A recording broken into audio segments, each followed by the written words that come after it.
Insurance industry के क्षेत्र में एक बहुत बड़ा बदलाव आया है और 1 अप्रैल से इमीडिएटली ये लागू कर दिया गया है। आईआरडीए की तरफ से ये गाइडलाइन जारी कर दी गई है कि अब जो भी पॉलिसी इशू होगी यानी जो भी पॉलिसी जारी होगी 1 अप्रैल से वो सारी की सारी इलेक्ट्रॉनिक फॉर्म में होनी चाहिए। जितनी भी कंपनियां हैं उनको आदेश दिया गया है कि वो सारे पॉलिसीज़ को इलेक्ट्रॉनिक फॉर्म में ही इशू करें, इलेक्ट्रॉनिक फॉर्म में ही जारी करें और इसके लिए EIA अर्थात इलेक्ट्रॉनिक इंश्योरेंस अकाउंट खोलना होगा और इस इंश्योरेंस अकाउंट को खोलने की जिम्मेदारी इंडिया में जितने भी रिपोजिटरीज कंपनी हैं उनको दी गई है। ये रिपोजिटरीज क्या हैं उनको आगे बताई जाएगी, लेकिन आगे बढ़ने से पहले आपको बता दूं कि फाइनटेक गाइड कम्प्लीटली LIC के एडवाइजर्स को डेडिकेटेड चैनल है। यदि आपने अभी तक इस चैनल को सब्सक्राइब नहीं किया है तो ज़रूर सब्सक्राइब कर लें और बेल आइकन को भी ऑल पर सेट कर दें, जिससे कि जब भी इस तरह की कोई नई वीडियो नई अपडेट अपलोड हो तो उसका नोटिफिकेशन आपको प्राप्त हो जाए। साथ ही इस चैनल के प्लेलिस्ट को भी आप ज़रूर फॉलो करें, वहाँ बहुत सारे इंपॉर्टेंट वीडियोज़ अलग अलग ग्रुप्स में आपके लिए रखी गई हैं, उन वीडियोज़ को भी आप ज़रूर देखें। ये EIA या इलेक्ट्रॉनिक फॉर्म में जो इंश्योरेंस जारी करने के सिद्धांत हैं ये 2013 से ही लागू कर दिया गया था। 2013 में ही इसको जारी कर दिया गया था और उस समय से ही बहुत सारे इंश्योरेंस कंपनियां इनको इलेक्ट्रॉनिक फॉर्म में इशू कर रही हैं और बहुत सारे लोग इलेक्ट्रॉनिक फॉर्म में इंश्योरेंस ले रहे थे, क्योंकि इससे बहुत सारी सुविधाएं प्राप्त होती हैं। इलेक्ट्रॉनिक फॉर्म में जब एक स्थान पर डीमेट फॉर्म में ये इंश्योरेंस पॉलिसीज़ होती हैं तो बहुत सारी सुविधाएं कस्टमर को प्राप्त होती हैं। उसका अल्टरनेशन आसान होता है, उसके सारे सर्विसिंग्स, क्लेम प्रोसेस और बहुत सारे काम आसानी से वो कर सकते हैं, वहाँ पर नेफ्ट चेंज कर सकते हैं। तो इस कारण बहुत सारे लोग स्टार्टिंग से ही 2013 से ही ये इलेक्ट्रॉनिक फॉर्म में इंश्योरेंस को ले रहे थे, क्योंकि 2013 से ही ये चालू कर दिया गया था, लेकिन इसको मैंडेटरी नहीं किया गया था। फिर कोरोना के बाद दिसंबर 2022 में इसको मैंडेटरी करने की बात चली। IRDA ने कहा कि इसको मैंडेटरी किया जाएगा और दिसंबर 2022 के बाद सारी पॉलिसीज़ इंश्योरेंस के रूप में अर्थात इलेक्ट्रॉनिक इंश्योरेंस के रूप में ली जाएगी, लेकिन कुछ टेक्निकल इश्यूज़ के कारण इसको जारी नहीं किया गया और इसकी डेडलाइन को आगे बढ़ा दी गई। अब 1 अप्रैल 2024 से इसको कंपलसरी कर दिया गया है और जो भी पॉलिसीज़ इशू होंगे वो सब इलेक्ट्रॉनिक फॉर्म में होंगे। लेकिन यदि कोई कस्टमर आग्रह करता है, रिक्वेस्ट करता है, तो उसको फिजिकल फॉर्म में भी उसको बॉन्ड प्रदान की जाएगी। अब यहाँ आपको एक बात समझनी ज़रूरी है। आप सभी जानते हैं कि शेयर मार्केट में इन्वेस्टमेंट के लिए डीमेट अकाउंट कंपलसरी होता है। बिना डीमेट अकाउंट के शेयर मार्केट में आप इन्वेस्ट नहीं कर पाएंगे। डीमेट अकाउंट ही एक लेन देन के लिए माध्यम होता है। आपके शेयर्स में जो भी ट्रेड होते हैं वो सब वहाँ पर सेव होते हैं और सुरक्षित होते हैं। ठीक इसी प्रकार से अब ये कंपलसरी कर दिया गया है कि आप जो भी इंश्योरेंस पॉलिसीज़ लेंगे वो डीमेट फॉर्म में होगा, वो फिजिकल फॉर्म में नहीं होगा। इसके लिए आपको किसी तरह की कोई फिजिकल कॉपी प्रदान नहीं की जाएगी, वो सब इलेक्ट्रॉनिक फॉर्म में होगी। लेकिन जिस प्रकार से शेयर में इन्वेस्टमेंट के लिए डीमेट अकाउंट होता है और उसके लिए डिपॉजिटरीज होते हैं, डिपॉजिटरीज बहुत सारे हैं इंडिया में। NSDL, CDSL 2 प्रमुख डिपॉजिटरीज हैं, यानी ये डीमेट अकाउंट खोलने का काम करती हैं और सभी शेयर मार्केट के जितने भी कस्टमर्स होते हैं उनका रिकॉर्ड रखती है। उसी प्रकार से इंडिया में कुछ रिपोजिटरीज भी हैं जिनमें कैम्स, कार्वी, NSDL जिनको NDML कहते हैं और central insurance repository of India, ये कुछ रिपोजिटरीज हैं जो EIA अर्थात इलेक्ट्रॉनिक इंश्योरेंस अकाउंट खोलने का काम करेंगी, इंश्योरेंस अकाउंट खोलने का काम करेंगी, कस्टमर्स का रिकॉर्ड रखेंगी और उनकी जितनी भी पॉलिसीज़ हैं उनको डीमैट फॉर्म में कन्वर्ट करके वो स्टोर करके रखेंगी और जितने तरह के प्रोसेस होंगे वो सब इन्हीं के माध्यम से होंगे। यानी सभी कंपनियों का और सभी कस्टमर्स का रिकॉर्ड इनके पास होगा, उनको इलेक्ट्रॉनिक फॉर्म में स्टोर करके रखने की जिम्मेदारी इनकी होगी। शेयर मार्केट के डीमेट अकाउंट वो रेगुलेट होते हैं सेबी के द्वारा और सेबी के कंट्रोल में होती है। उसी प्रकार से जो रिपोजिटरीज हैं इनकी जिम्मेदारी IRDA की होगी और IRDA की तरफ से जो लाइसेंस प्राप्त जो रिपोजिटरीज हैं वो सब इन इलेक्ट्रॉनिक फॉर्म के इंश्योरेंस पॉलिसीज़ का रिकॉर्ड रखेंगी।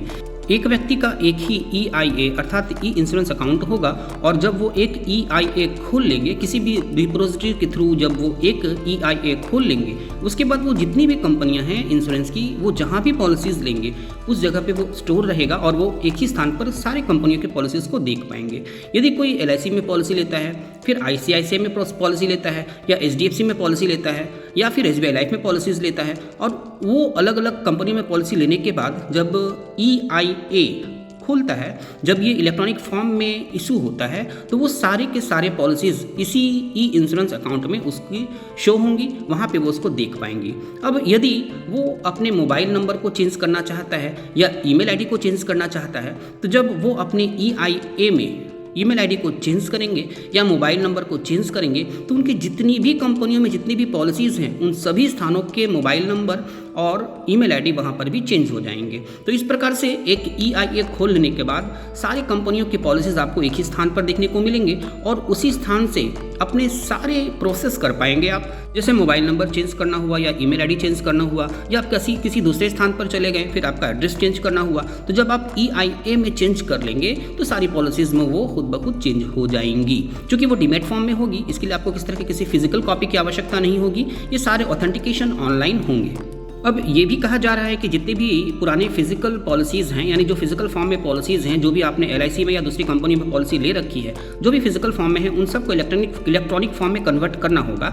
लेकिन IRD की तरफ से अभी ऐसी कोई गाइडलाइन आई नहीं है कि उसको अभी कितने दिनों के अंदर उसको कंपल्सरीली कन्वर्ट करना है। लेकिन फिलहाल अब 1 अप्रैल के बाद जो भी पॉलिसीज़ इशू होंगी वो सब इलेक्ट्रॉनिक फॉर्म में होंगी। आप चाहें तो अपनी पुरानी पॉलिसीज़ को भी इलेक्ट्रॉनिक फॉर्म में कन्वर्ट कर सकते हैं, किसी भी कंपनी में, किसी भी रिपोजिटरी में, चाहे वो कैम्स हो, कार्वी हो, NSDL हो, इन सब में आप कहीं भी जब अपना EIA खोलेंगे तो वहाँ पर फिर अपने सारे पॉलिसीज़ को ऐड कर सकते हैं और उनको इलेक्ट्रॉनिक फॉर्म में कन्वर्ट कर सकते हैं। सिर्फ लाइफ ही नहीं, यदि आप एक EIA खोल लेते हैं तो फिर आपकी जितनी भी पॉलिसीज़, जितनी भी इंश्योरेंस पॉलिसीज़ हैं, चाहे वो लाइफ के हों, हेल्थ के हों या फिर आपके जनरल के हों या आपके वाहन के इंश्योरेंस हो, जितनी भी इंश्योरेंस पॉलिसीज़ हैं वो सब आपके उसी EIA में ऐड होंगी, उसी जगह पे आपके डीमैट फॉर्म में रहेंगी, स्टोर रहेंगी। और फिर इसके लिए आपको किसी भी फिजिकल कॉपी को रखने की आवश्यकता नहीं है। आप वहीं से सारी पॉलिसीज़ को अल्टरनेशन उसमें कर सकते हैं, आप उसको रिन्यू कर सकते हैं या फिर कोई चेंजेस चाहें तो आप वहाँ से कर सकते हैं। यानी कि आपका एक EIA जितनी भी पॉलिसीज़ होंगी इंश्योरेंस की, चाहे वो लाइफ की हो,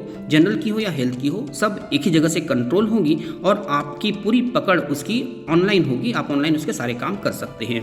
आप सभी जानते हैं कि IRDA बीमा सुगम लॉन्च करने वाली है, जिसमें सभी कंपनियों के सारे प्रोडक्ट्स वहां उपलब्ध होंगे। इसी दिशा में ये एक और कदम है और जब इलेक्ट्रॉनिक फॉर्म में ये होंगी तो ये बीमा सुगम में भी स्टोर होंगी और बीमा सुगम के थ्रू भी आप सारे काम कर सकते हैं, इलेक्ट्रॉनिक फॉर्म में अपने पॉलिसीज़ को स्टोर कर सकते हैं।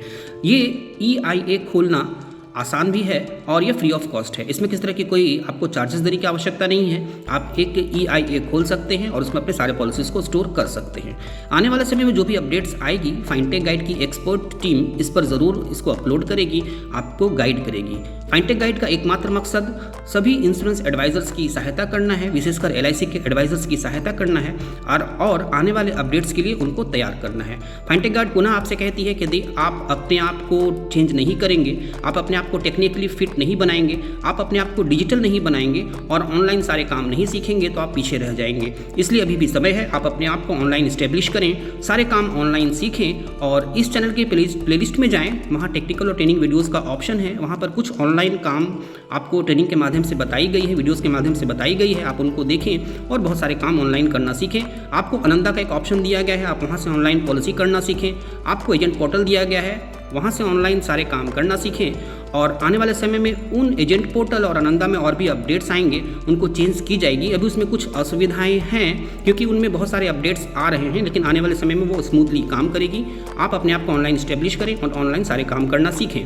फाइनटेक गाइड से अगर आप कोई प्रश्न पूछना चाहते हो तो आप कमेंट कर सकते हैं। फाइनटेक गाइड की तरफ से ज़रूर आपके प्रश्नों का उत्तर दिया जाएगा। दूसरे एजेंट फ्रेंड्स की सहायता के लिए इस वीडियो को ज़रूर अन्य लोगों के बीच शेयर करें, जिससे वो भी इनका लाभ उठा पाएँ और अपने आप को अवेयर बना पाएँ। Thank you.